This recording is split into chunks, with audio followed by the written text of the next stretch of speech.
The law of attraction, itu hukum tarik menarik. Saya yakin di antara ibu bapak sekalian di sini sudah ada yang pernah mencobanya ya. Pasti, saya yakin itu. Karena sudah tidak asing lagi di telinga kita. Tetapi pertanyaannya yang sering muncul adalah kenapa pada saat kita menarik hal-hal yang besar, law of attraction tersebut kayaknya enggak berhasil. It's not work. Enggak berhasil. What's wrong? Ada yang salah dalam hal ini atau metode yang dipakai salah atau kurangnya connection antara hati dan kepala, brain and heart, atau bagaimana sih? Nah, beberapa tahun terakhir ini saya breaking down hal tersebut, Bapak Ibu ya. Karena memang nggak mudah untuk kita hanya sekedar praktek tanpa betul-betul kita memahami apa sih rahasia di balik hukum tersebut. Karena mau tidak mau kita harus mengakui bahwa hukum adalah hukum. Betul Bapak Ibu ya. Hukum adalah hukum yang Tuhan berikan untuk umatnya. Jadi kita tetap tunduk pada apa yang disebut hukum tersebut. Terus masalahnya di sini, ketika hal tersebut tidak bekerja sesuai dengan keinginan kita, pada akhirnya kita akan berpikir bahwa apa sih hukum apa ini tidak berguna, tidak berlaku. Nah, hal tersebut akan menambah nilai untuk tidaknya menarik hal-hal yang kita inginkan, tetapi justru malah membuat hal-hal yang tidak kita inginkan itu justru yang datang. Jadi mau saya tekankan di sini, kalau Bapak Ibu pernah mendengar The Secret atau melihat filmnya atau membaca bukunya The Secret, ada yang pernah? Komen ya di bawah atau di samping bisa komen. The Secret itu buku itu sangat memotivasi ya. Saya pernah membaca buku itu tahun 2000 waktu baru-baru ini 2009 2010 gitu ya. Buku itu betul-betul menginspirasi, betul-betul membuka mata kita, betul-betul membuat kita itu kayak sadar bahwa sebenarnya apa yang kita lakukan itulah kita yang kita pikirkan. Dan saya juga melihat movie-nya ya, saya lihat di sana movie-nya. Tetapi ada something missing di sana. Banyak sekali yang mengatakan bahwa perjalanan atau pembuatan dari buku dan movie tersebut itu ada sesuatu yang tidak diungkapkan di sana. Kenapa? Nah, yang ini yang akan saya bahas lebih lanjut ya, Bapak Ibu, karena di dalam hukum ini kita tidak hanya mempraktekkan, tetapi ada sistemnya di sini yang harus kita pelajari lebih lanjut. Saya akan berusaha untuk share whiteboard ya. Nah, ini penting sekali. Saya akan ilustrasinya seperti ini, Bapak Ibu ya. Ini saya menggambarkan sebuah lingkaran. Lingkaran ini adalah seperti spiral. Ini kenapa saya menggambarkan seperti ini? Karena ini adalah sebuah sistem yang berjalan di dalam kehidupan kita. Kita ini seperti spiral. Jadi ketika di dalam sini adalah blueprint yang kita buat pertama kali, saya pernah menyinggung hal ini di seminar saya ya. Blueprint, original blueprint atau blueprint atau pola yang pertama kali kita bentuk selama masa kecil tersebut 0 sampai 7 bulan tersebut ada di sini. Nah, ini berhubungan erat juga dengan energy center.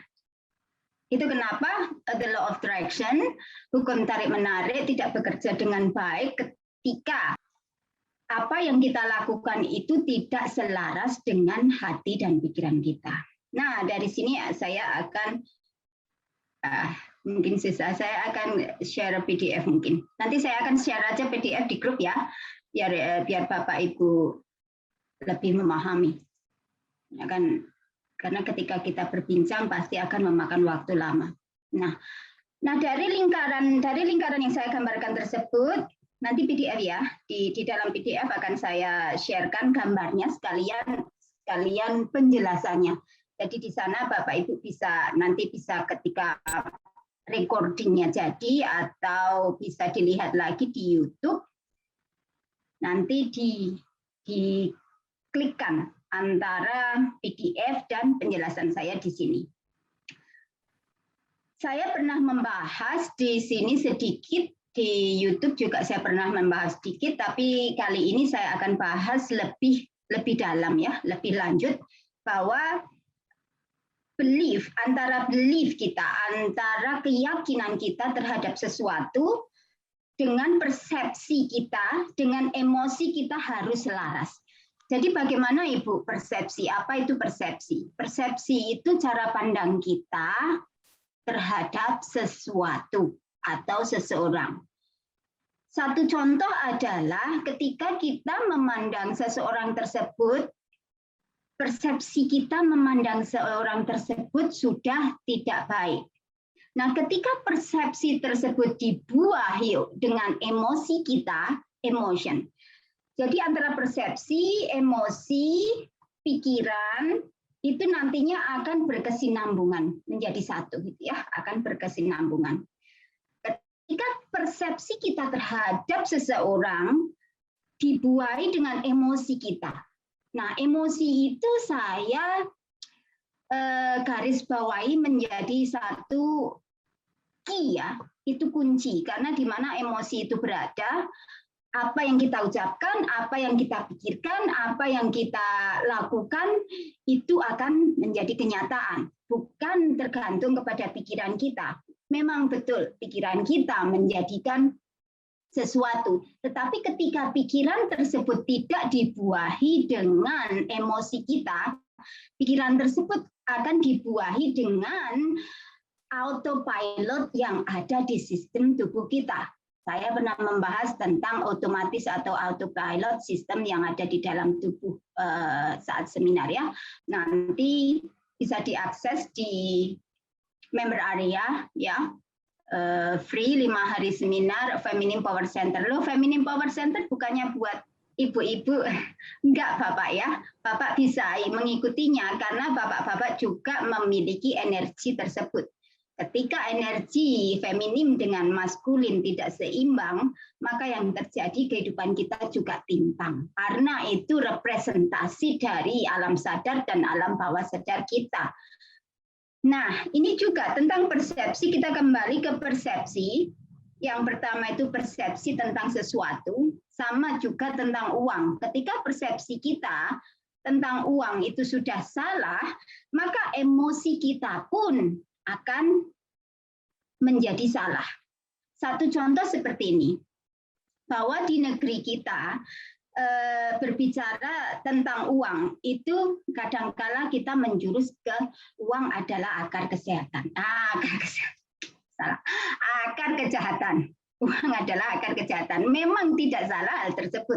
Tetapi keyakinan itu ketika kita sudah dibuahi keyakinan tersebut, belief, kemudian dipersepsikan bahwa setiap uang atau penghasilan yang kita hasilkan itu di dalam deep down dalam hati kita itu sudah menghalangi, itu berpikir bahwa mempunyai uang banyak itu adalah menjadikan kita kejahatan, atau mungkin kita pernah mempunyai pengalaman yang buruk tentang keuangan di masa kecil. Jadi emosi yang ditimbulkan daripada itu akan membuat kita emosinya itu enggak pas dengan apa yang kita pikirkan. Sama juga terhadap seseorang, penilaian terhadap seseorang atau penilaian terhadap sesuatu yang kita impikan. Satu contoh, kita ingin memimpikan mempunyai sebuah restoran. Ini adalah satu contoh, saya contohkan diri saya sendiri. Mengapa pada saat itu ketika saya menginginkan restoran, otomatis antara pikiran sadar kita dengan pikiran alam bawah sadar kita saat itu saya koherensikan ya, saya selaraskan. Tetapi pada kenyataannya ketika terjadi sebenarnya itu di luar dugaan kita. Karena ternyata emosi yang saya buai di sana itu berbeda. Nah, ceritanya begini, pada saat itu saya memutuskan ingin, karena itu sebagai hobi. Makanya ketika saya mengatakan bahwa hobi juga bisa menghasilkan uang, itu benar-benar saya alami. Jadi, waktu itu ketika saya berpikir, oke, saya kepingin mempunyai restoran mengenalkan masakan Indonesia di Hong Kong. Nah, ketika pada saat itu saya berbincang, waktu itu saya masih bekerja corporate ya, Bapak Ibu. Jadi saya tidak punya banyak waktu untuk planning dan sebagainya. Tetapi keinginan tersebut kuat sekali. Dan saya tahu saya fokuskan di sana. Nah, pada saat saya berbincang dengan teman college saya, karena dia laki-laki, dia itu menggunakan matematik, dia menggunakan logikanya. Oke, kalau kamu kepingin mempunyai restoran, berarti kamu harus mempunyai modal segini-segini. Dia sudah listkan ya apa saja kalau restorannya untuk menyewa bangunan, untuk menyewa tempat, untuk hire karyawan dan sebagainya dia listkan. Ini sama persis dengan energi maskulin. Energi maskulin berarti kesadaran kita. Kesadaran kita listkan semua. Sama seperti Bapak Ibu ketika mempunyai pikiran untuk saya menginginkan mobil baru misalnya. Of course, ketika saya menginginkan mobil baru, Bapak Ibu akan berpikir, oh ya, kalau begitu saya harus menabung seberapa. Ini secara logika dipikirkan seperti itu. Saya juga memikirkannya seperti itu. Nah, ketika kami sudah berbincang dan memikirkan list apa saja yang harus saya sediakan di sana, saya berpikir waktu itu, oh wow, kok banyak sekali modalnya dan sebagainya, persiapan ini itu banyak sekali. Nah, ketika saya berpikir seperti itu, akhirnya saya oke, kalau gitu saya harus nabung selama 1 tahun. Atau itu minimal, dan itu saya harus bekerja keras. Pada saat itu saya masih mempunyai pola pikir bekerja keras itu kunci daripada kesuksesan. Pelan-pelan saya mulai capek ya, aduh kenapa saya harus bekerja keras? Padahal beberapa orang di sana tanpa bekerja keras pun dia bisa menghasilkan ribuan dolar. Akhirnya saya berpikir lagi apa yang salah dalam hal ini. Saya berpikir gitu ya. Nah, ketika saya mulai lagi kembali ke dalam diri saya koherenskan, saya selaraskan antara pikiran sadar saya tersebut dengan pikiran alam bawah sadar, kembali dong saya ke masa lalu. Apa yang saya install di masa lalu, apa yang saya adopsi di masa lalu tentang keinginan. Nah, ini kembali lagi, Bapak Ibu coba perhatikan sedikit, open mind, ketika pada masa kecil, Bapak Ibu pernah menginginkan sesuatu, terus berkata sama entah itu mama, entah itu papa, atau entah itu pengasuh siapa, bilang, aku kepingin jajan itu, atau aku kepingin jajan ini. Nah, ternyata jawabannya tidak sesuai dengan apa yang kita inginkan pada saat masa kecil tersebut. Kemungkinan Bapak Ibu, mama papanya bilang, oh nak, mama lagi nggak punya uang. Nah, ini berhubungan dengan uang lagi. Kita akan talk show minggu depan berhubungan dengan money magnet ya. Kemudian ada lagi yang berkata, itu kan barang nggak penting, mainan nggak penting, nggak usah. Oh, berarti rootnya, akar permasalahan di masa kecil tersebut, aku nggak layak, aku nggak pantas menerima mainan tersebut yang aku inginkan. Akhirnya belief tersebut dibawa sampai kita dewasa. Kalau di sini Bapak Ibu yang pernah melakukan hipnoterapi ya, mungkin ada sedikit pengalaman masuk ke dimensi masa kecil. Dan yang ikut seminar saya atau ikut konsultasi secara pribadi pasti tahu bagaimana rasanya masuk ke dalam masa kecil. kita bertemu dengan diri kita sendiri pada saat masa kecil tersebut. Nah, ketika anak tersebut membawa memori kita ke sesuatu yang harus dibenarkan atau diluruskan tentang persepsi itu tadi. Persepsi. Nah, anak-anak kan persepsinya lain. Ketika dia merasa bahwa oh, mama belum punya uang sayang, jangan beli ini karena ini terlalu mahal, atau bagaimana persepsi daripada anak-anak tersebut dibawa sampai kita dewasa. Makanya ketika kita menginginkan hal besar, yang terjadi di dalam emosi kita mempertanyakan. Satu contoh seperti ini. Bapak Ibu di sini mungkin ada yang berkeinginan atau mempunyai mimpi yang besar. Oke, saya ambil contoh, 1 bulan saya ingin mencapai target penghasilan 1 miliar. Nah, ketika kesadaran kita mengungkapkan, emosi kita dilihat dulu Bapak Ibu ya, emosinya seperti apa. Terkadang ada pikiran yang menghakimi, mana bisa kamu menghasilkan 100 juta 1 bulan.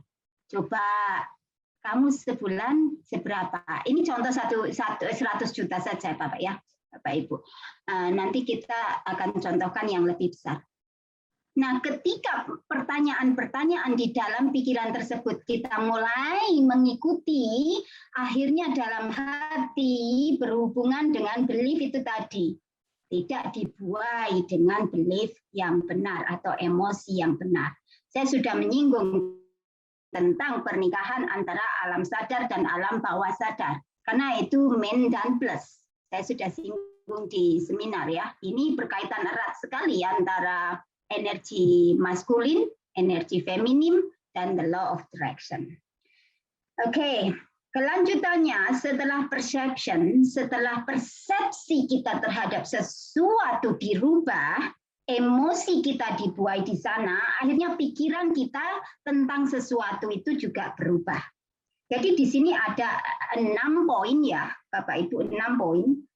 Ketika pikiran kita sudah berubah, apa yang menjadikan pikiran tersebut berubah itu emosi kita.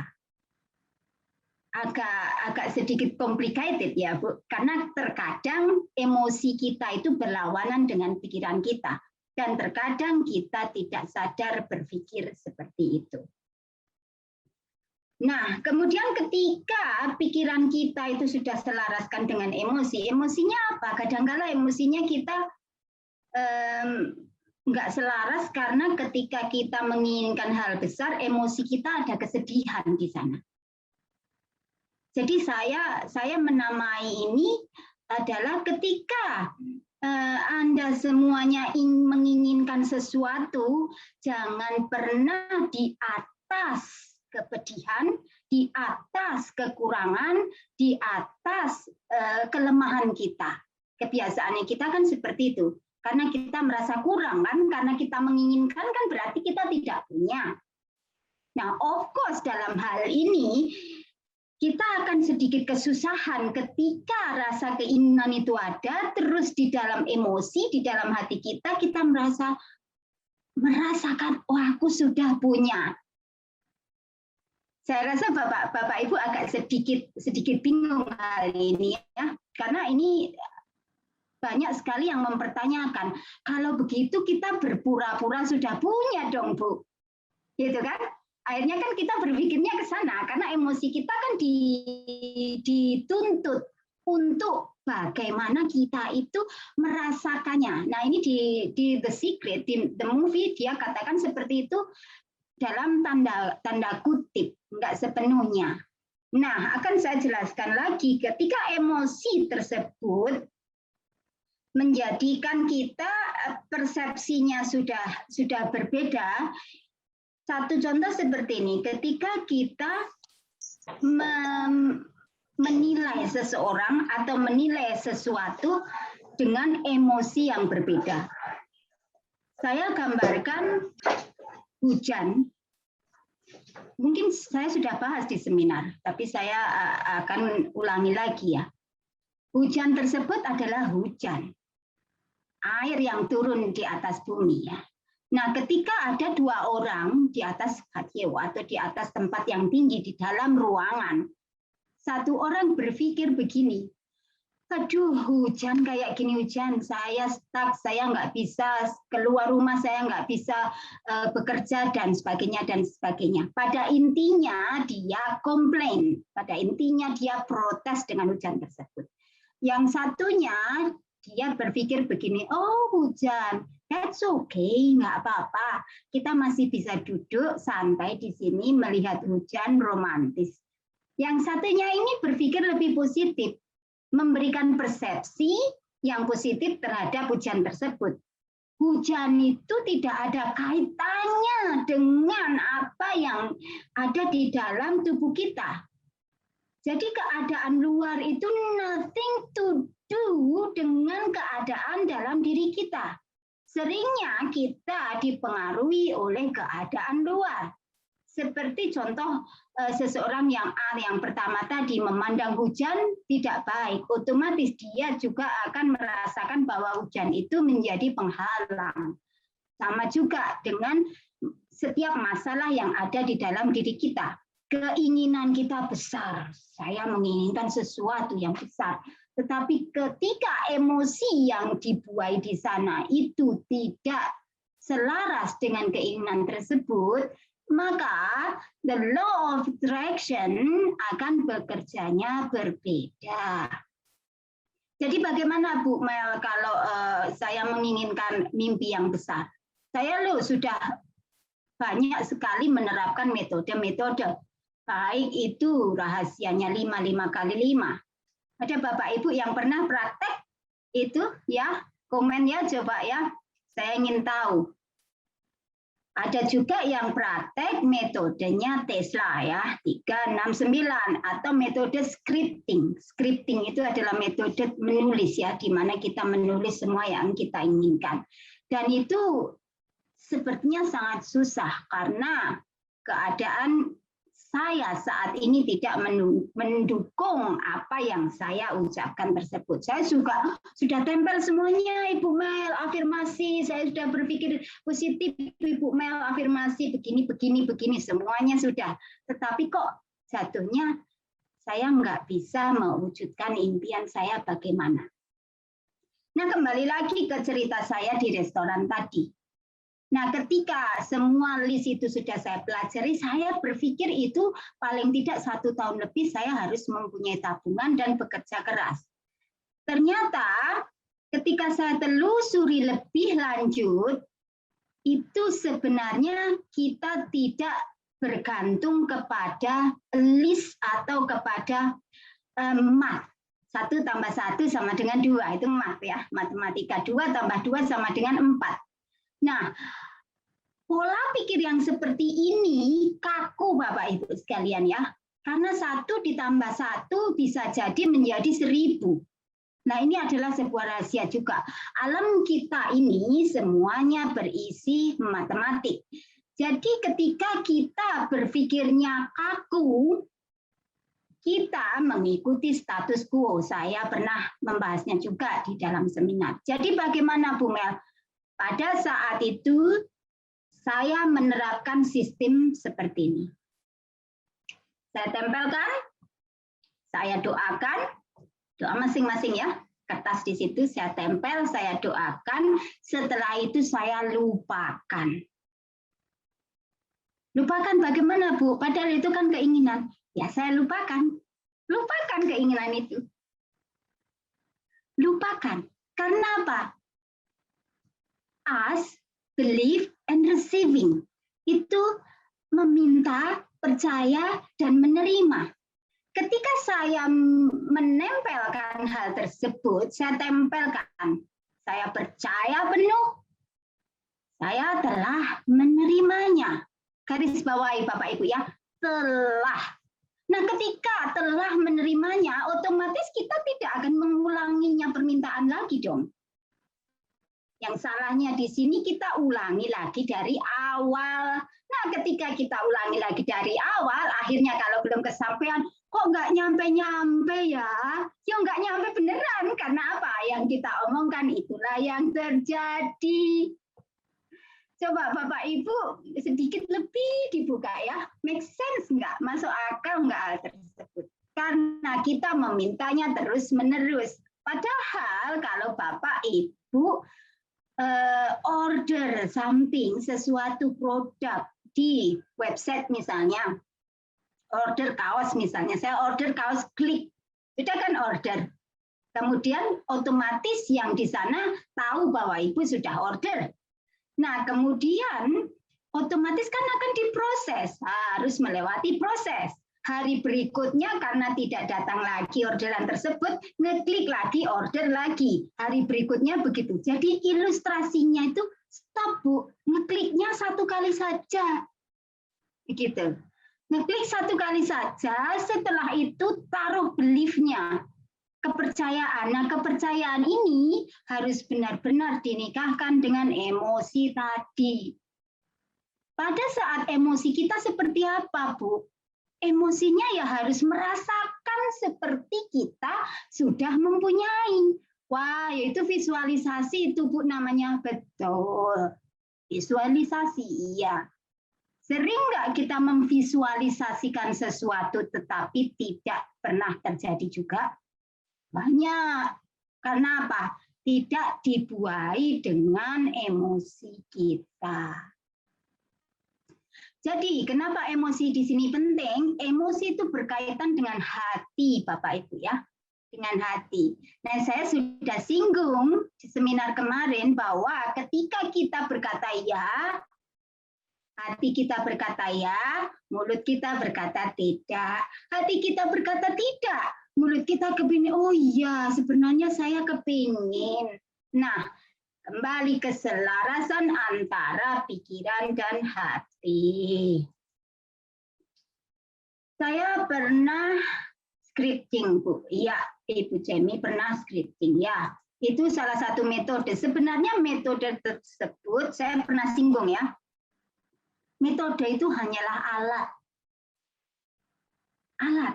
Apapun metodenya, kalau tidak didasari dengan belief yang kuat, emosi yang selaras, itu tidak akan berjalan, Bapak Ibu. Jadi bagaimana restoran Ibu itu, Bu Mel? Hanya dalam 6 bulan, Ibu. Dari saya mempunyai ide, sampai saya mengandung, sampai saya melahirkan, bukan mengandung anak ya. Ini berbeda. Saya hanya ilustrasikan. Ya, Bapak Ibu ini bisa lebih open mind ya. Karena saya senang memakai bahasa-bahasa perumpamaan. Jadi list yang saya buat, bayangan yang saya buat itu biasanya rencana pikiran kita. Sering nggak kita menginginkan sesuatu, tetapi kita ikut campur di dalamnya. Saya kepingin ini, saya harus ini, saya harus nyusun betul-betul. Melupakan yang di dalam ini, emosi tadi. Wow, kita bagaimanapun caranya, kita melakukannya sendiri, mewujudkan keinginan tersebut. Nah, setelah keinginan tersebut wujud, kolaps lah.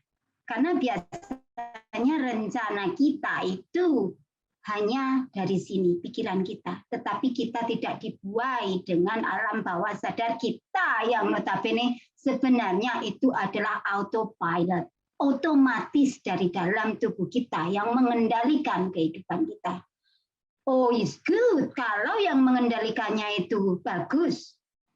Tetapi bagaimana kalau pengendalian daripada tubuh energetik kita itu banyak masalah di sana? Akhirnya apa yang terjadi? Keinginan besar kita tidak terwujud. Jadi terus bagaimana, Bu Mel?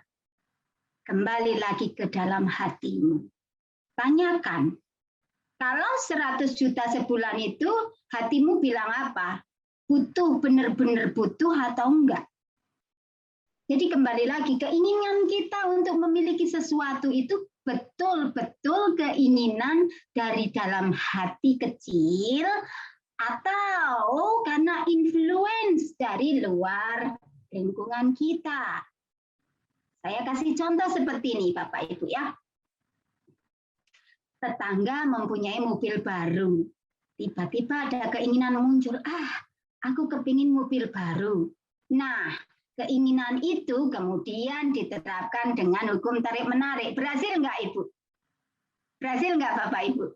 Komen ya, komen di bawah ya. Biasanya kalaupun berhasil, itu tidak ada kepuasan di dalam diri. Nah, satu lagi, mereka keliling dunia. Saya juga mau keliling dunia. Tanyakan lagi dalam hati kecil, apakah benar keliling dunia itu merupakan impian terbesarmu? Ada enggak di sana itu satu keinginan kuat, bukan karena influence dari teman-teman, bukan karena status quo, bukan karena influence dari lingkungan, tetapi betul-betul keinginan terbesar dan tertinggi kita. Nah, itu satu poin penting juga. Kita perlu perhatikan, keinginan tersebut bukan hasil keinginan dari influence di luar kendali kita atau di luar lain. Tanyakan kan kita sering seperti itu. Tidak sadar dalam hal ini kita melahirkan kecemburuan-kecemburuan sosial. Nah, ketika itu salah satu klien saya ingin menikah dengan dia. Apa betul, Ibu? Kamu tuh kepingin sekali dengan dia? Coba tanyakan hati kecil. Nah, ketika ditanya di dalam hati kecil, dia jujur. Sebenarnya enggak, Bu. Saya itu enggak mencintainya. Tetapi karena hal lain. Salah satunya karena keinginan untuk menjadi permanent resident, Hong Kong resident. Ini banyak sekali ya Bapak Ibu ya. Nah, saya katakan lagi, berani enggak keluar dari box yang kamu buat sendiri? Maksudnya gimana, Bu Mel? Itu adalah penjara yang kita buat sendiri. Keinginan-keinginan yang tidak sesuai dengan hati nurani, dengan jiwa tertinggi kita, itu adalah penjara yang kita buat sendiri. Berani enggak kita menghancurkan terali besi penjara tersebut? Berani enggak kita keluar melompat dari box yang kita buat tersebut? Dipikir, wah, nah saya hidup kayak gini terus, Bu. Kalau saya nikah sama dia, hidup saya terjamin. Itu sesuai dengan keinginanmu atau tidak? Ketika tidak sesuai dengan hati nurani keinginan kita, alhasil tidak apa-apa, tidak masalah, lakukan saja. Tetapi di sana ada enggak kedamaian? Ada enggak sukacita? Ada enggak kebahagiaan? Ketika kita memutuskan untuk hidup dengan seseorang yang sebenarnya pada saat pertama kali kita tahu bahwa orang tersebut bukanlah yang kita inginkan. Ini masalah relationship ya, Bapak Ibu. Coba Mbak-mbak yang di sini yang belum pernah menikah atau yang single saat ini, pikirkan baik-baik ya. Betul-betul dengan orang yang pilihan atau ada sesuatu di dalamnya. Dalam hal ini kita diperlukan radikal, ekstrim, nekat Bapak Ibu. Lihat, orang-orang yang nekat di dunia ini mereka kebanyakan berhasil. Karena mereka nekat mengatakan ya ketika hatinya ya, nekat mengatakan tidak ketika hatinya bilang tidak. Ini poin selanjutnya ya. Saya harap Bapak Ibu bisa mencatat di sini, karena ini sangat penting juga. Jadi pernikahan antara emosi kita dengan keinginan tertinggi kita harus selaras. Nah, kalau begitu, kalau kita tidak menginginkan hal tersebut, berarti kita harus mempunyai keinginan lain yang selaras dengan jiwa tertinggi kita dong, Bu. Iya, betul. Apa? Karena di sana akan ada reason-nya, akan ada pertanyaannya. Kok Bapak Ibu menginginkan hal ini buat apa? Untuk apa? Begitu ya. Jadi ketika kita buat list saja. Salah satu contoh tadi, kalau saya menginginkan usaha, saya ingin sekali punya sebuah perusahaan yang besar. Otomatis di sana, oke, kalau kamu menginginkan perusahaan yang besar, apa yang kamu lakukan? Apa yang ingin kamu persembahkan kepada masyarakat? Apa yang ingin kamu berikan untuk klien-klienmu, untuk customer-customermu, untuk mereka yang membutuhkan apa? Jadi di situ dicatat juga. Jadi antara keinginan dengan alasan itu sangat penting. Karena uang dengan nilai itu equal atau sama.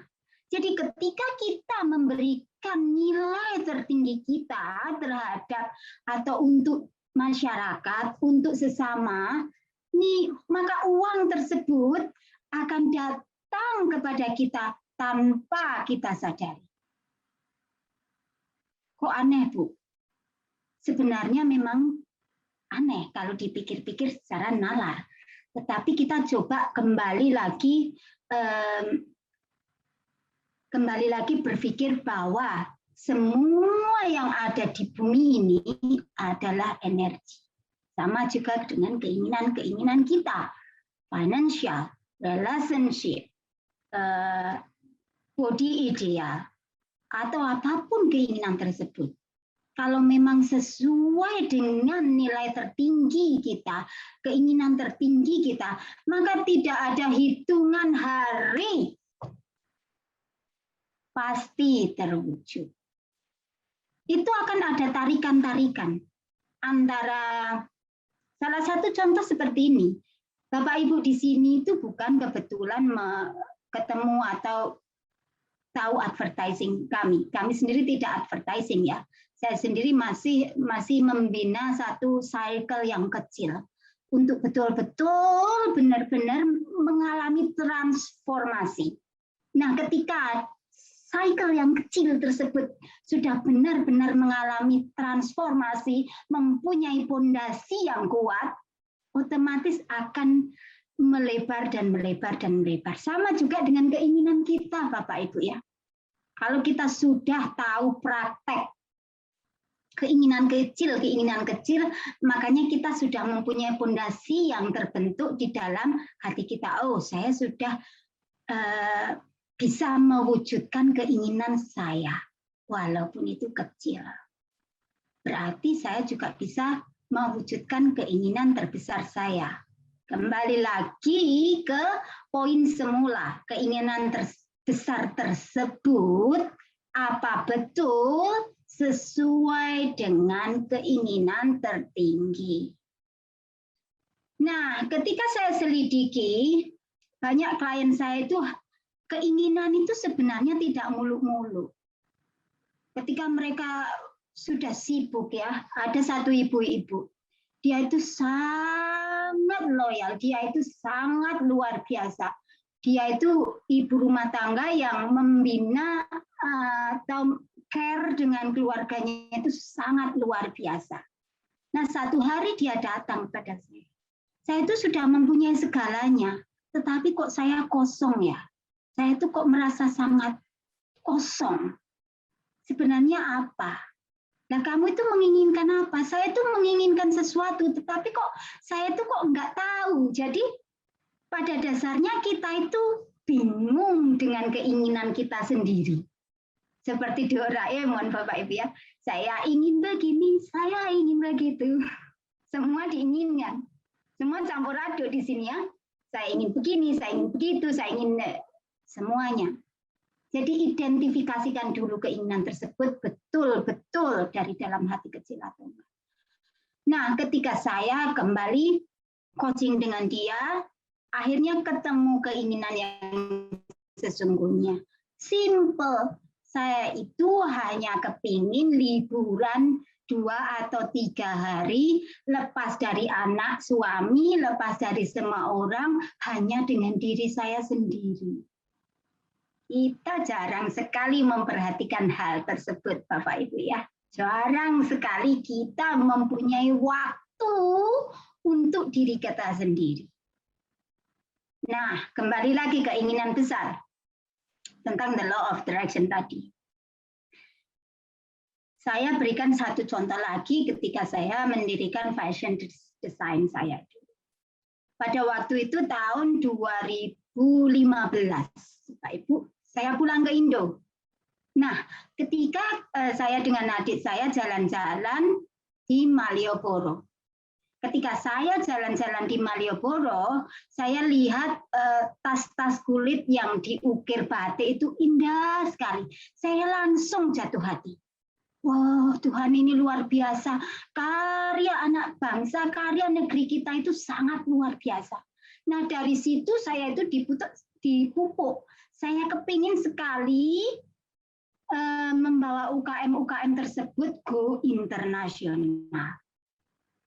Jadi paham di sini Bapak Ibu ya, keinginan tersebut memang betul-betul dari dalam hati untuk saya sendiri, atau keinginan tersebut ada reasonnya untuk membantu orang lain atau untuk memberikan sesuatu kepada orang lain atau untuk mengembangkan sesuatu. Jadi poin penting lagi ya Bapak Ibu, ketika keinginan tersebut terlahir ide kita, di kesadaran kita, tanyakan di alam sadar kita. Di jiwa kita yang sesungguhnya, benarkah kamu menginginkan hal tersebut? Untuk apa? Dan bagaimana kelanjutannya? Begitu ya.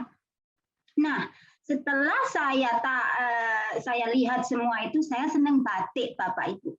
Nah, pada saat itu, karena saya senang desain, saya senang fashion, jadi saya mulai belajar. Ada tarikan-tarikan di sana. Saya mulai belajar master class waktu itu untuk fashion design.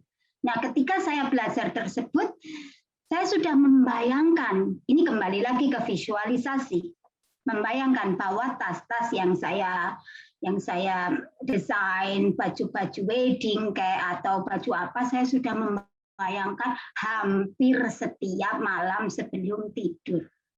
Saya sudah bicarakan ini mengenai frekuensi Bapak Ibu ya, bahwa frekuensi kita malam sebelum tidur itu adalah frekuensinya theta.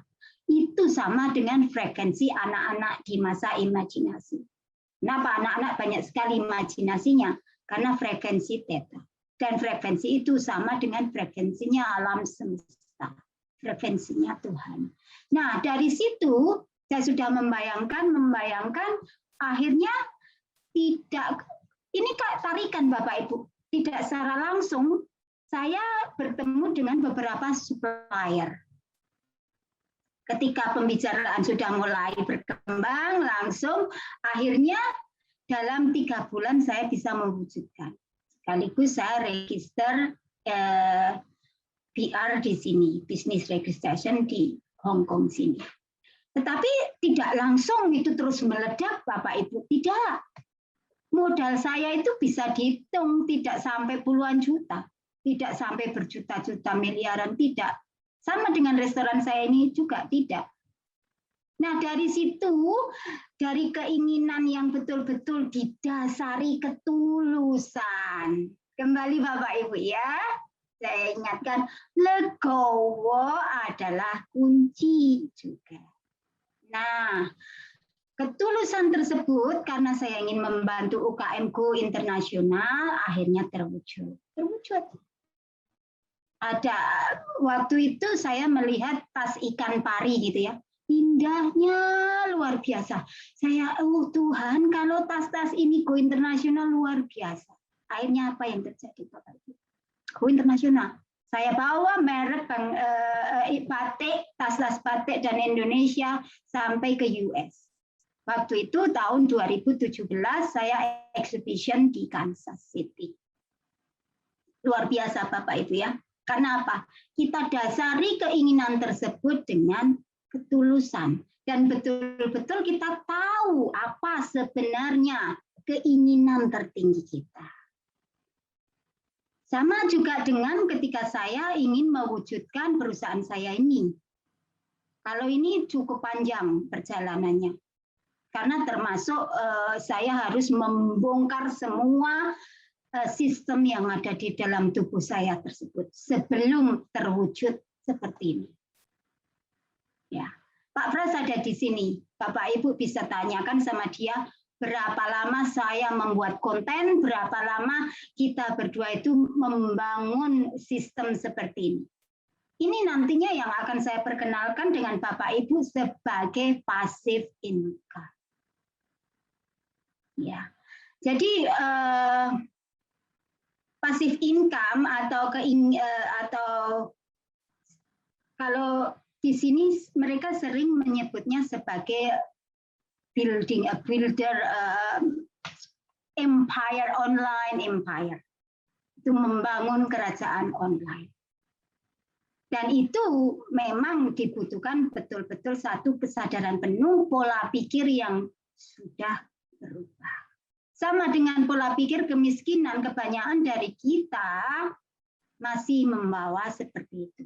Saya tidak menyalahkan. Dalam hal ini, kembali saya katakan, saya tidak menghakimi, tetapi saya membuka ruang untuk holding ruang agar Bapak sama Ibu di sini bisa terbuka pola pikirnya dan mengganti pola pikir yang sudah tidak berguna lagi. Gitu ya. Nah, kembali ke restoran tadi. Ketika dalam waktu 6 bulan terwujud, apa terus langsung terwujud? Oh, tidak. Perjalanannya seperti ini tarikannya Bapak Ibu. Ketika waktu itu saya berada di kota ya. Kerjanya di kota. Nah, ketika saya kembali ke sini, saya bilang kota karena di Hong Kong. Di sini saya tinggal di pulau kecil ya. Bapak Ibu bisa searching di sana namanya Melanie Kitchen. Nah, ini satu rahasia juga. Pada waktu itu ketika saya menginginkan, saya betul-betul believe, betul-betul percaya bahwa restoran ini akan terkenal sampai ujung bumi. Waktu itu saya bilang seperti itu. Semalam saya itu dapat SMS dari salah satu customer saya. Bilangnya seperti ini, Melanie, wow. Salah satu blogger terkenal di dunia merekomendasikan pertama ketika masuk ke Lama Island itu restoranmu. Luar biasa Bapak Ibu ya. Wow, saya kaget. Loh. Masa? Iya. Ini organic traffic ini Bu. Ini tanpa saya advertising di Google. Organic traffic. Dari mulut ke mulut ya. Dia seorang blogger, dia traveling keliling dunia. Dan dia merekomendasikan ketika masuk pertama kali di sini, kuliner yang paling luar biasa adalah Melanie Kitchen. Nah, dari situ apa rahasianya? Nah, ini akan saya bongkar juga rahasianya. Kenapa saya menciptakan audio tersebut? Karena di dalam audio tersebut saya gabungkan frekuensi-frekuensinya. Nanti saya akan share di sini yang telah datang di sini untuk mendengar salah satu audio yang memprogram tentang the law of attraction. Audio itu hanya sebagai stimulator untuk pikiran kita lebih ke arah terbuka ya, membuka pikiran kita untuk lebih mengenali prinsip atau hukum daripada the law of attraction tersebut.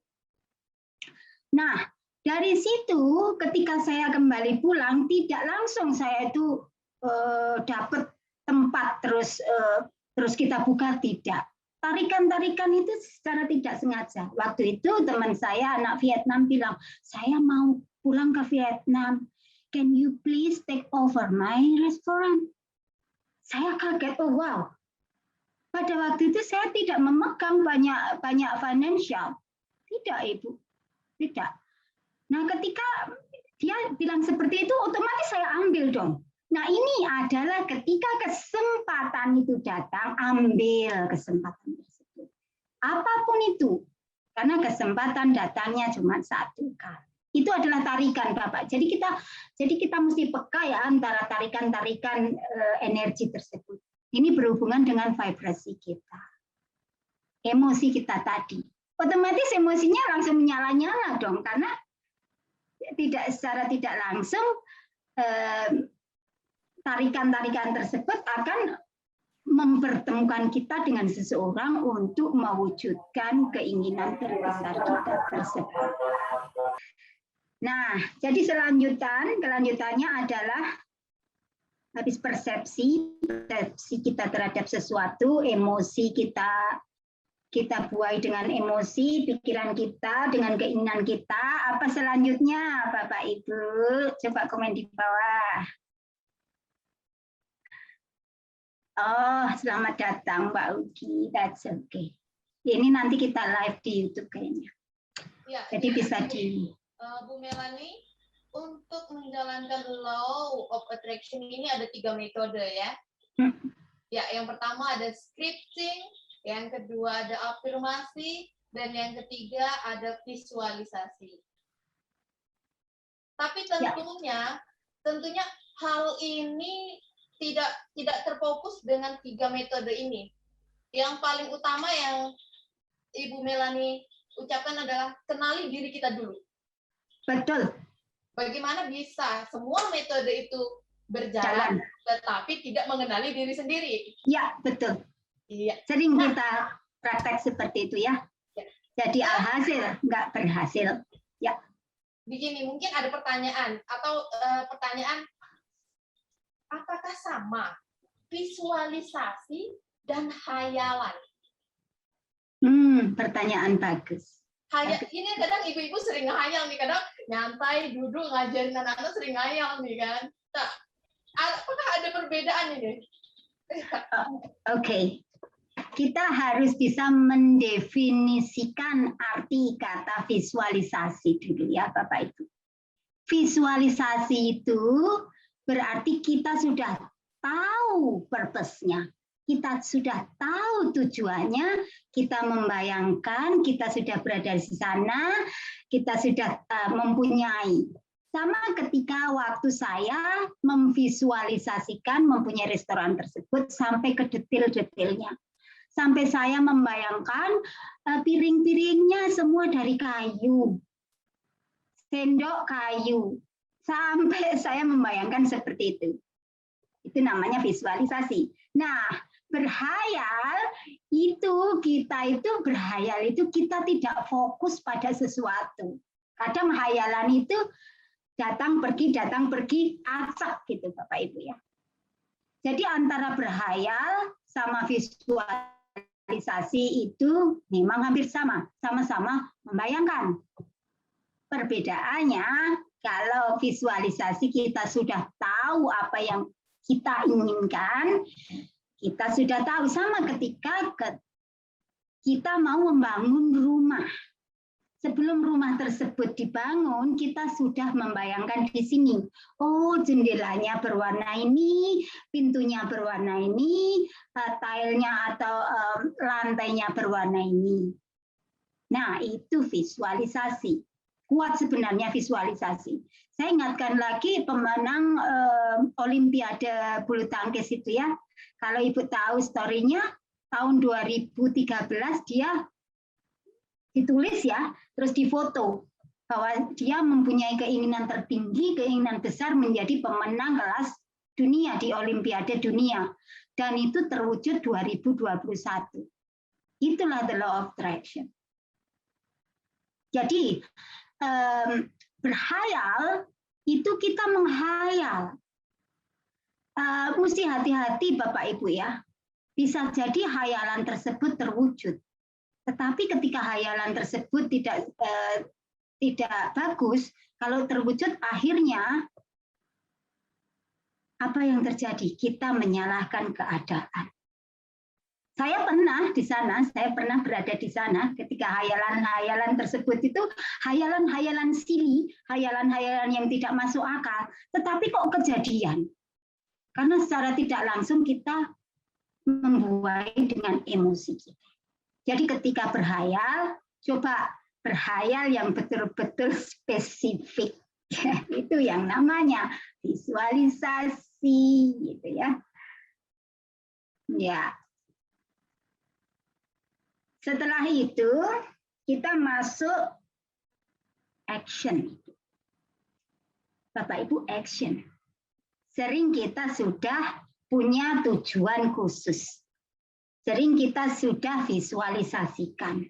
Sering kita sudah memakai segala macam metode. Tetapi ketika kita harus dituntut action, sampai di sana kita mentok. Karena kadangkala actionnya tersebut di luar kesadaran kita. Di luar logika. Nah, ketika kita sudah memakai logika, 1 tambah 1 sama dengan 2, akhirnya action tersebut ditinggalkan secara tidak langsung karena tidak masuk logika. Pernah Bapak Ibu mengalami hal-hal tersebut? Action, keinginan action, pengen sesuatu tetapi tidak masuk logika. Terus, ini tidak masuk logika, enggak lah. Sering ya? Ini sering ya. Ibu Dorce? Sering. Ya, betul. Nah, itu dia. Action itu penting juga. Nah, ketika action itu sudah kita lakukan, akhirnya apa yang terjadi? Apa yang kita inginkan itu pasti terwujud, wong kita sudah action kok. Sama pemenang bulu tangkis Olimpiade tersebut dalam waktu tahun 2013 sampai tahun 2021 mereka action tidak Bapak Ibu? Oh, jangan salah, pasti latihannya luar biasa ya. Latihan terus. Disiplin. Ya kan? Pasti itu dituntut. Kesadaran untuk melakukan sesuatu untuk mendukung impian tersebut terjadi. Karena action itu dibutuhkan kesadaran, Bapak Ibu ya. Jadi ini kembali saya ingatkan lagi, antara kesadaran dan alam bawah sadar harus selaras, harus dinikahkan, dibuahi. Ketika itu mengandung, ya melahirkan ide-ide tersebut. Jadilah begitu ilustrasinya. Wow, simpel sekali Bu Mel kalau mendengar. Kayaknya kok enak banget ya Bu Mel itu kalau ngomong. Ya kan?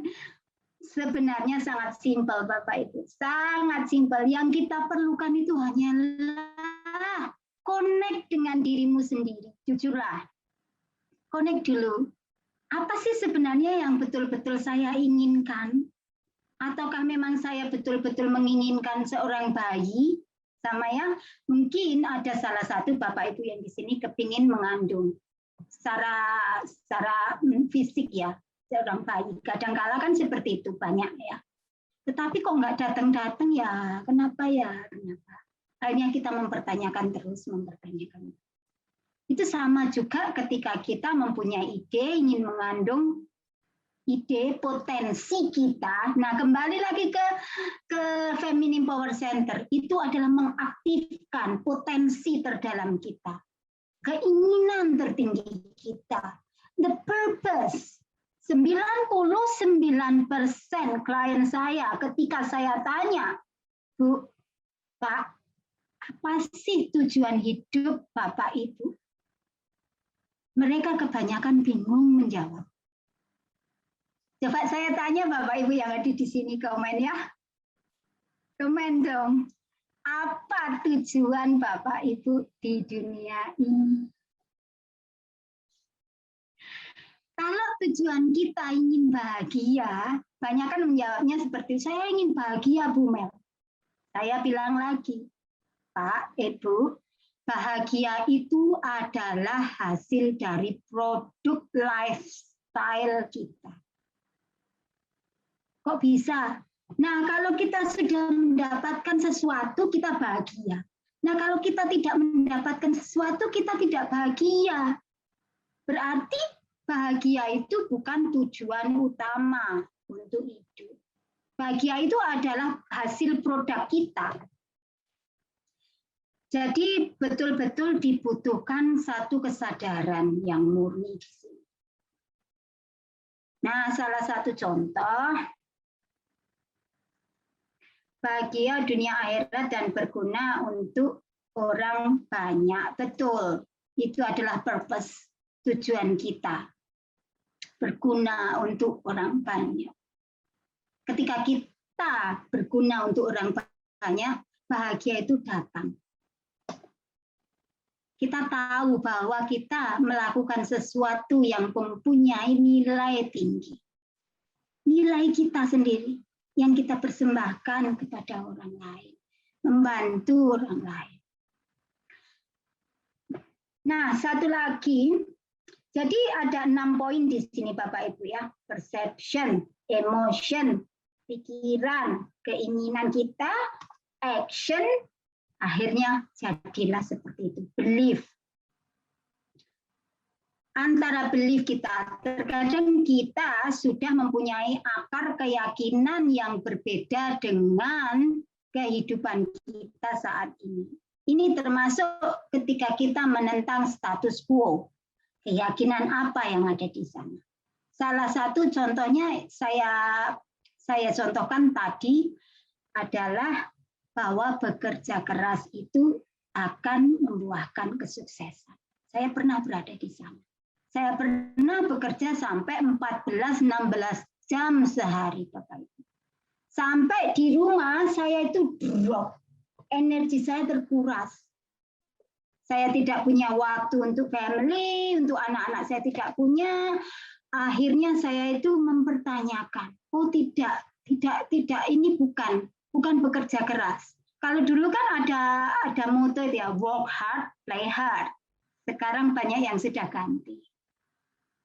Work smart, play smart. Jadi ketika kita meyakini sesuatu yang sebenarnya sudah tidak lagi memberikan keindahan atau selaras dengan keinginan kita, akhirnya ya timpang seperti itu. Jadi ketika saya sadar, waktu itu saya sadar bahwa oh tidak harus bekerja keras kalau kita mau sukses. Jadi apa dong? Akhirnya pikiran saya mencari informasi kelanjutannya. Nah ini yang dimaksudkan dengan take action. Secara tidak langsung saya bertemu dengan mentor-mentor besar. Secara tidak langsung saya bertemu dengan orang-orang yang saya butuhkan untuk saya belajar lebih lanjut dalam hal itu. Nah, berangsur-angsur, akhirnya melewati sebuah proses, akhirnya saya tahu bahwa keyakinan-keyakinan mental block gitu ya, mental block tersebut mesti diprogram ulang. Begitu Bapak Ibu ya.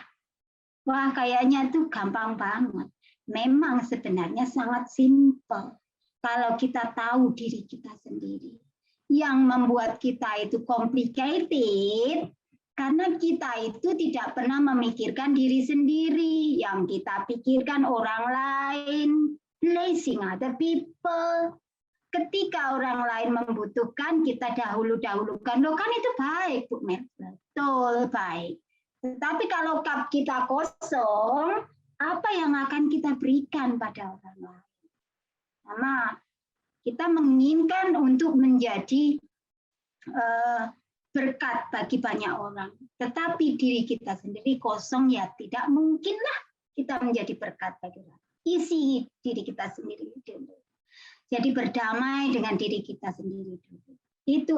Itu poin yang sangat penting. Nanti keinginan apapun akan terwujud dengan sendirinya. Bagi saya, miracle adalah biasa. Keajaiban di dalam kehidupan saya itu sudah kebiasaan. Karena saya sudah mengalaminya ratusan kali. Itu.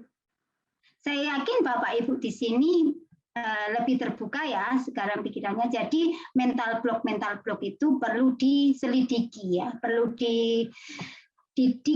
digali. Apa sih mental block saya selama ini? Karena terkadang itu tersembunyi. Sama dengan mental block tentang pasangan ya, tentang keuangan, tentang badan ideal misalnya. Sama dengan mental block tersebut. Karena sekarang Kita itu ingin sesuatu, tetapi kita tidak tahu akarnya apa. Jadi nabrak-nabraklah. Paling tidak kita tahu akar permasalahan daripada permasalahan kita itu apa. Karena seringnya ketika permasalahan itu timbul, yang kita perbaiki masalahnya itu. Betul, kita perbaiki masalahnya. Tapi lihat dulu akarnya. Akarnya di mana? Nah, ini seringkali kita tidak bisa menemukannya. Karena kadangkala itu tersembunyi. Sama juga ketika, satu contoh seperti ini, saya mencontohkan diri saya sendiri Bapak Ibu ya. Ketika saya mempunyai relationship, hampir semua yang relationship dengan saya itu gagal meskipun sampai berumah tangga. Kenapa? Ada apa? Saya sendiri waktu itu sampai bingung. Ada apa? Padahal saya secara finansial, secara perekonomian saya juga bukan tipe wanita yang tidak mempunyai banyak talenta yang hanya di rumah atau tidak. Saya yakin ibu-ibu di sini juga mempunyai karakter yang sama, ya namanya aktif gitu ya, punya ide-ide brilian yang ingin dikembangkan, dan itu biasanya laki-laki senang sekali dengan wanita-wanita mandiri seperti itu. Tetapi kejadiannya dengan keadaan saya kok lain. Apa yang salah dalam hidup saya? Ternyata ketika saya telisik kembali, saya digging lebih lagi, ternyata saya mempunyai belief bahwa saya itu orangnya tidak butuh cinta. Ketika waktu itu saya tahu, loh, kok bisa saya mempunyai belief itu?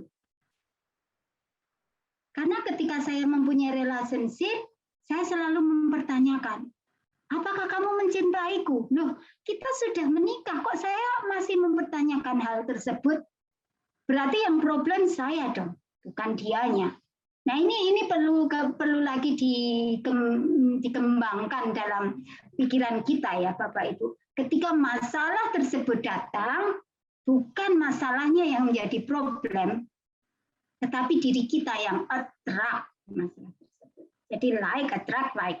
Kalau kita mau attract money atau attract sesuatu yang kita inginkan, kita perbaiki dulu di dalam diri kita.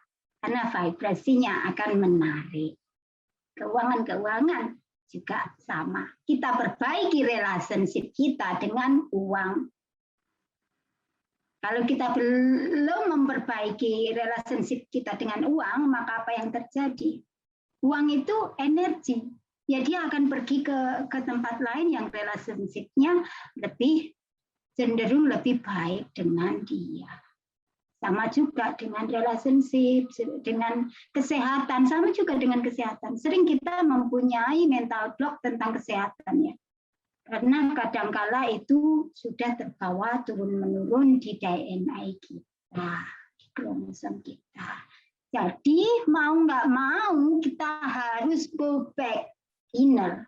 Kita harus kembali ke dalam diri kita sendiri. Kita harus kembali menilik jiwa kita sendiri. Karena bukan orang lain yang menyebabkan hidup kita seperti ini, tetapi diri kita sendirilah yang menyebabkannya. Gitu.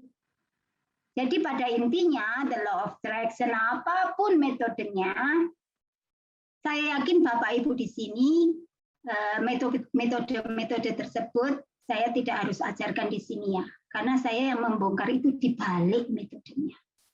Semua metode Bapak Ibu bisa pelajari di YouTube, banyak sekali mereka mengajarkan ya. Dari 5 apa metode apapun itu, banyak sekali mereka. Kita bisa menciptakan metode kita sendiri.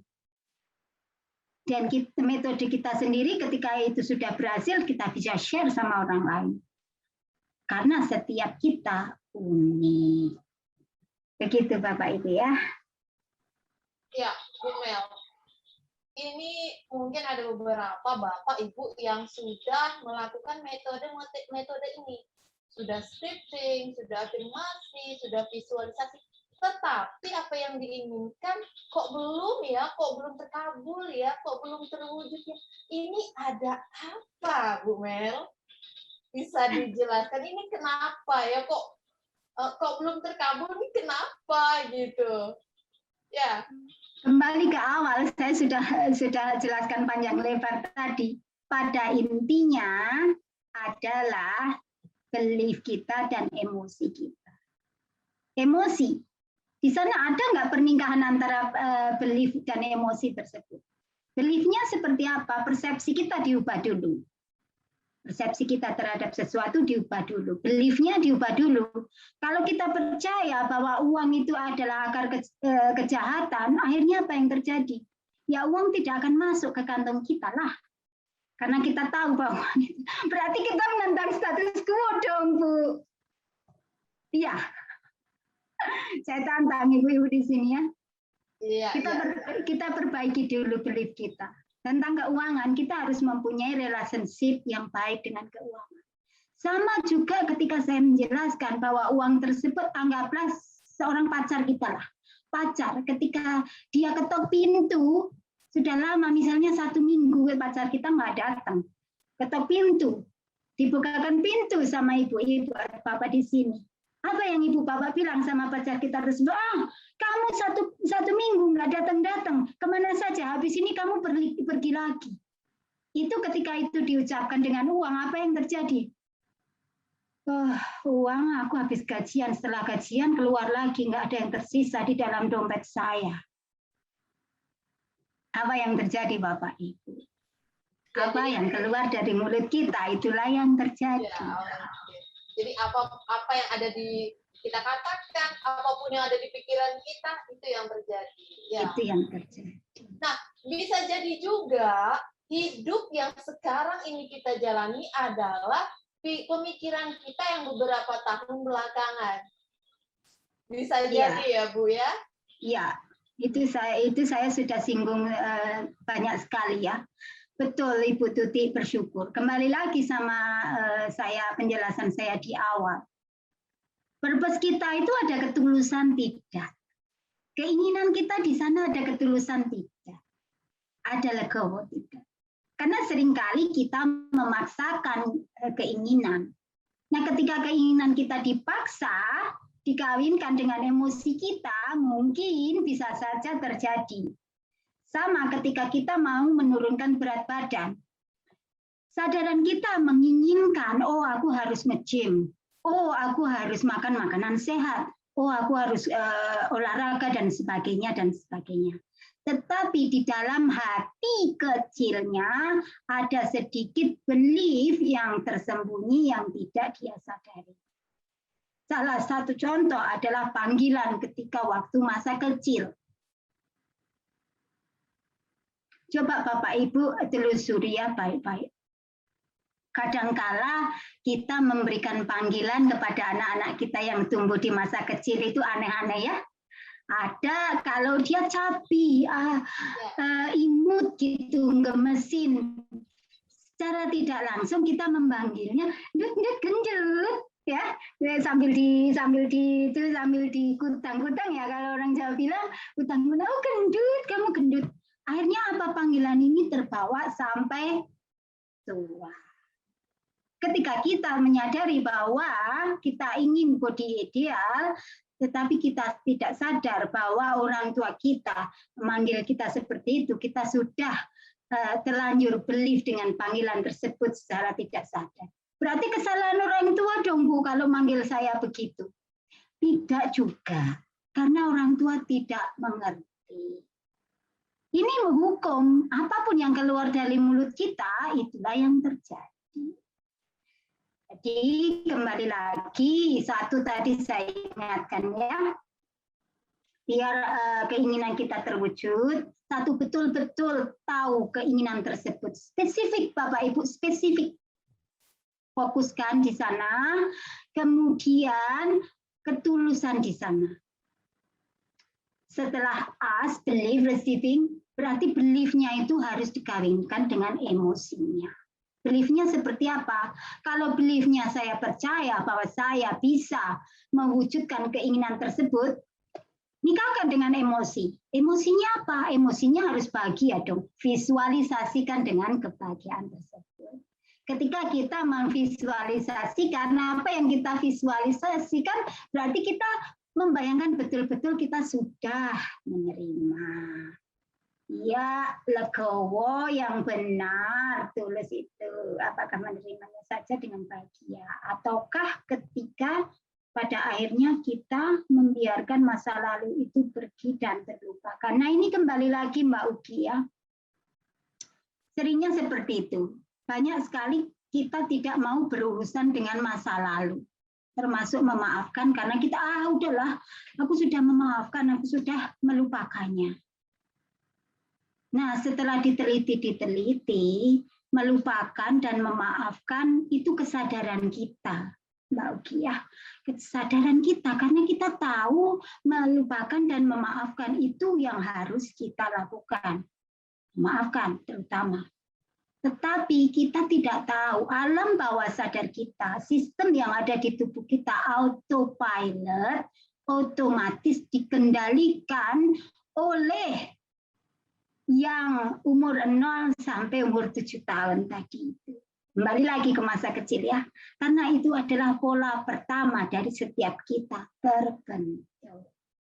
Jadi ketika pola pertama tersebut mengendalikan kehidupan kita, polanya salah, yang diperbaiki polanya atau baju yang dipakai sekarang. Ya, saya perumpamaan baju. Jadi mau tidak mau ya harus diperbaiki akarnya agar keinginan yang betul-betul kita inginkan itu terwujud dengan otomatis. Karena otomatis kan nantinya jadinya kita membuat cycle baru. Karena itu spiral. Ini nanti dibutuhkan pengertian yang betul-betul deep ya, sangat deep di sana. Karena itu adalah continuing. Jadi dari umur 1 sampai 7 itu adalah pembentukan pola kita. Setelah itu kita duplikat dengan peristiwa-peristiwa yang terjadi dalam kehidupan kita sampai sekarang. Duplikat. Nah, kalau pola yang dibentuk itu adalah polanya tidak sesuai dengan hati nurani kita yang sesungguhnya, apa yang terjadi ya seperti ini, kehidupan kita akhirnya tidak seperti yang kita inginkan. Begitu. Begitu Bu Yuni. Waktu cepat sekali ya. Ya. Dengan penjelasan-penjelasan Bu Melani itu tidak terasa waktu, Bu. Ya, benar ya Bu Dorce ya. Jadi Bu, setelah kita melakukan beberapa metode, boom, lupakan ya Bu ya. Jangan diingat lagi. Ikhlaskan, lupakan itu mungkin tidak kata yang tepat ya. Yang paling tepat itu adalah ikhlaskan. Serahkan dengan yang Maha Kuasa. Karena kita sudah menerima tadi ya kan? Ya. Ya. Jadi saya tanya lagi, di mana Tuhan kita yang Maha Kuasa itu Bapak Ibu? Ya. Di sini. Di hati kita. Jadi serahkan. Jadi kita dibutuhkan betul-betul connect dengan hati kita. Wah, kalau Bapak Ibu tahu perjalanan saya, luar biasa. Itu ya. Ya, jadi itu sudah ada beberapa metode yang sudah dijelaskan oleh Bu Melani. Mungkin di sini Bapak Ibu sudah pernah menjalankan metode-metode itu. Mungkin tadi ya Ibu bilang 55 kali 5 gitu ya Bu. 55 kali 5 ini maksudnya mungkin kita menulis dalam 5 hari 55 kali. Mungkin seperti itu ya Bu. Metode-metode ini nanti karena panjang, termasuk panjang ya kalau dijelaskan. Nanti akan saya jelaskan beberapa metode termasuk metode saya sendiri. Saya rangkum di dalam program. Iya. Saya rangkum di dalam program. Kalau Bapak Ibu yang sudah masuk ke Feminine Power Center Premium itu sudah termasuk ya, termasuk bonus. Juga nantinya saya akan ajarkan passive income. Itu bonus juga. Jadi bisa di share linknya Bu Yuni ya untuk rahasia The Law of Attraction. komplit di sana. Nantinya saya akan ajarkan dari scratch, dari dasar kita sampai nanti terwujud dengan keinginan kita. Karena itu dibutuhkan tidak waktu 1, 2, 3 jam toh, tapi itu lama karena proses juga. Tapi itu rahasia betul-betul apa yang saya alami dan saya pelajari, tidak hanya sekedar sekolah akademik. Karena sekolah akademik di sana kita tidak langsung praktek, dan di sini kita dibutuhkan praktek langsung. Jadi pengalaman langsung. Ya, jadi yang premium sudah mendapatkan program Law of Attraction. Iya. Jadi bagi yang belum premium, ayo bisa chat China langsung, mau kemana dulu arahnya, mau program apa yang mau diambil. Ya. Saya masih menawarkan beasiswa ya untuk Feminine Power Center. Tidak terbatas untuk bapak-bapak. Bapak-bapak juga bisa mengikuti karena di sana kita akan menggali sistemnya daripada energi feminim tersebut. Bukan berarti nantinya bapak-bapak di sini menjurus ke arah feminim, tidak. Karena itu hanya sekedar label antara maskulin dan feminim, bagaimana kita menyelaraskannya. Begitu. Ini panggilan Bapak Ibu ya, jangan terus menjadikan beban. Tidak. Saya tidak ingin menjadikan beban di sini karena ini panggilan. Ketika Bapak Ibu sudah siap, oh ya saya siap transformasi. Saya sendiri merasa terpanggil untuk mendampingi setiap perjalanan ataupun karena kan pastinya nanti kita akan menghadapi kegelapan. Nah, disitulah nantinya dampingan dari saya karena saya sudah pernah berada di sana. Ya, bonusnya nggak cuma itu loh ya, bonusnya masih ada lagi. Itu program passive income sama program rahasia LOA itu hanya yang terbesar, tapi nantinya akan ada bonus-bonus lain, spesifik lain. Karena termasuk audio tersebut itu powerful ya. Saya bocorkan lagi satu lagi ketika saya menggunakan audio money magnet yang saya kasih sebagai bonus ibu-ibu yang di grup ya, yang sudah mempunyai, itu coba ibu-ibu mulai merubah pola pikir tentang keuangan ya. Kalau pola pikir tentang keuangan tersebut sudah dirubah, itu audio itu sangat luar biasa. Benar Bapak Ibu, saya praktekkan ketika restoran saya itu sepi. Saya plugin di sini. Tidak sampai 5 menit, pelanggan itu tiba-tiba muncul. Oh, masa Bu? Coba deh. Kita nanti minggu depan akan membahas tentang money magnet ya. Jadi kita akan bongkar semua pola pikir yang ada di dalam diri kita yang salah. Bongkar semua. Karena saya tahu itu apa pola pikir yang tersembunyi masalah keuangan. Saya tahu persis itu. Kenapa saya mau berani untuk membongkar ini? Karena saya tahu perjalanannya. Jadi kalau ada seminar-seminar khusus ya, banyak sekali mentor-mentor kita yang sudah melakukannya itu seminar-seminar khusus money magnet. Mereka afirmasi terus ya afirmasi. I love money, semua yang berhubungan dengan money. Tetapi dalam beberapa bulan kok nggak ada itu ya, kok nggak ada hasilnya apa-apa. Nah ini nanti saya akan bongkar rahasianya kenapa. Karena audio tersebut tidak akan menghasilkan apa-apa ketika mental block kita masih menghalangi. Gitu. Untuk mengetahui mental block tersebut apa, kita harus digging, kita harus menggali betul diri kita sendiri, kita harus connect. Jadi kita tahu nantinya mental block itu apa saja yang kita punya. Gitu. Itu saja Ibu Yuni, saya kembalikan pada Ibu Yuni. Ya, jadi Mel kembali ke Feminine Power Center. Apakah benar sebenarnya lebih feminin laki-laki daripada perempuan?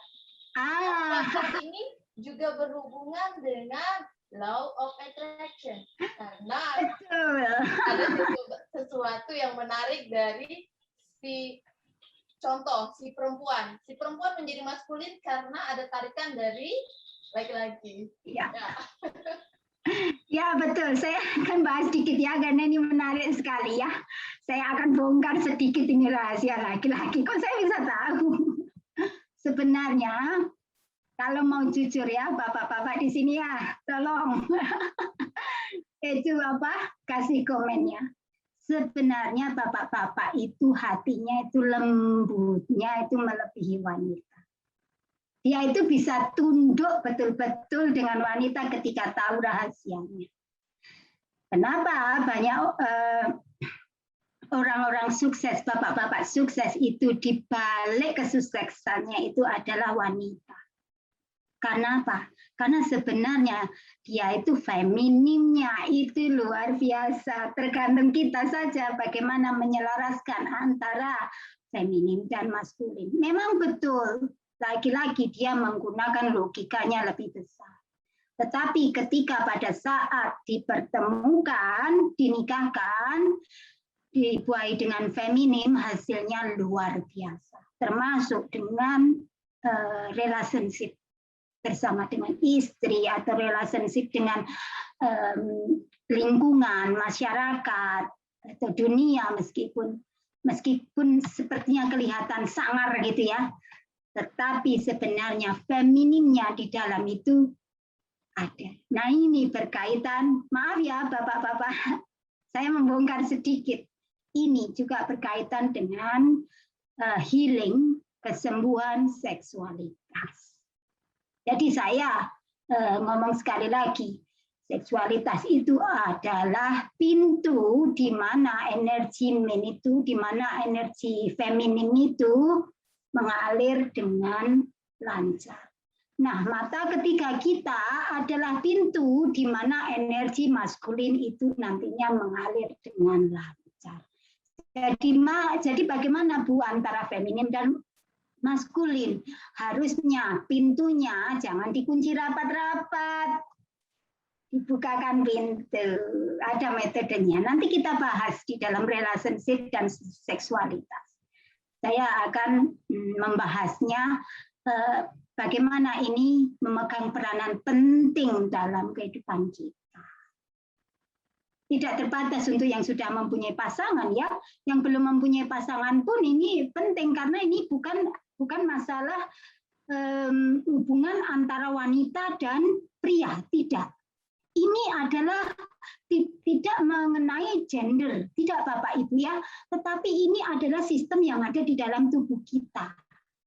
Bahwa kita itu adalah plus dan min. Dan itu ketika itu sudah koheren, sudah balance, maka apa yang terjadi kehidupan kita ya sempurna, bisa dikatakan. Karena kita tahu bahwa antara kesadaran dan alam bawah sadar itu coherence atau seimbang, selaras. Pasti dong ada rahasianya lain lagi? Ada. Nanti kita bahas selanjutnya ya di talkshow selanjutnya. Ya, ibu-ibu di sini udah tahu sedikit ya, karena saya tadi membuka sedikit saja. Oh ternyata laki-laki lebih feminin daripada perempuan. Ya, penjelasan hari ini sudah dipanjang lebarkan, sudah dijelaskan sejelas-jelasnya bagaimana menjalankan law of attraction itu. Bagi Bapak Ibu yang ingin kelas privat, bisa langsung masuk ke link shareoflove.com. Nah, di situ ada beberapa program ya, Bapak Ibu. Bapak Ibu bisa pilih program apa yang ingin Bapak Ibu dalami, pelajari. Ya, di sini langsung ditangani oleh Ibu Melani, langsung kelas privat. Ya. Untuk hari ini cukup ya Bu ya. Hari ini tenang, tidak ada pertanyaan dan aura-aura sudah saya lihat Bu. Wow. Bisa nanti diteruskan di grup pertanyaan-pertanyaan selanjutnya. Saya senang.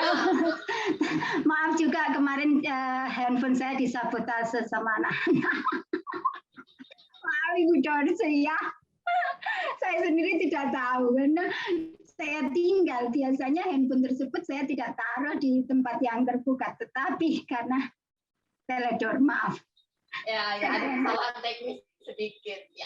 Ya Ibu, untuk talk minggu depan kita tetap di jam yang sama, tetapi nanti linknya akan saya share lagi. Boleh di-share teman-teman yang mau bergabung. Dan sekarang ini Bu ada beberapa teman-teman yang baru yang sudah bergabung, ada bapak-bapak juga ya. Ya, untuk lebih tahunya silakan buka di link shareoutlook.com. Nah, di situ banyak blog-blog Ibu Melanie, banyak juga uraian-uraian yang mungkin ya bisa dibaca tapi ya tidak mengerti ya, bisa chat saya langsung, Mbak ini saya mau ambil ini, bisa langsung nanti saya arahkan ya. Terima kasih semuanya, sampai ketemu minggu depan. Love you all. Terima kasih ya waktunya. Wassalamualaikum warahmatullahi wabarakatuh.